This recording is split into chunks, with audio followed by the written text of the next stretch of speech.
10th class లో December prelims mains కొత్త class start అవుతుంది. ఈ నెంబర్ కి కాల్ చేసి రిజిస్టర్ అవ్వండి. లిమిటెడ్ సీట్స్ ఉన్నాయి.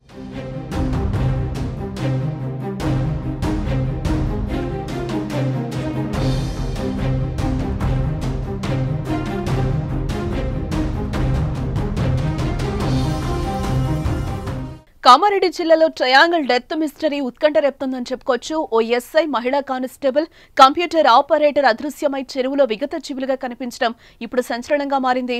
అసలు ఎస్ఐ, కానిస్టేబుల్, కంప్యూటర్ ఆపరేటర్ మధ్య ఏం జరిగింది? వారు ఆత్మహత్య చేసుకున్నారా? హత్య జరిగిందా? దీని వెనుక మిస్టరీ ఏంటన్నది అంతు చిక్కడం లేదు.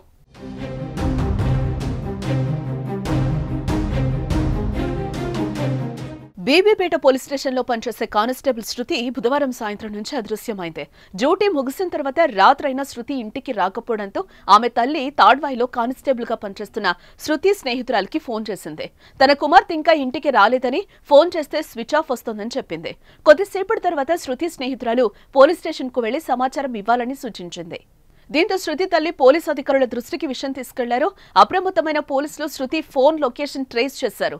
44వ జాతీయ రహదారి వెంబడి ఉన్న అడ్లూరు ఎల్లారెడ్డి పెద్ద చెరువు వద్ద ఫోన్ సిగ్నల్స్ ఉన్నట్లుగా గుర్తించారు. పోలీసులు అక్కడికెళ్లి పరిశీలించడంతో శృతి ఫోన్ తో పాటు బిక్కనూరు ఎస్ఐ సాయి కుమార్ కారు, చెప్పులు, బీబీపేట గ్రామానికి చెందిన నిఖిల్ అనే వ్యక్తి చెప్పులు, ఫోన్ కూడా చెరువు ఒడ్డున కనిపించాయి.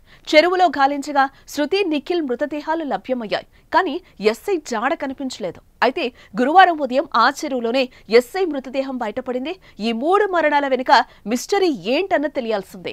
నిఖిల్, శృతి ఒంటిపై గాయాలు కూడా ఉన్నట్టుగా తెలుస్తోంది. దీంతో ముగ్గురి మధ్య ఏదైనా ఘర్షణ జరిగిందా?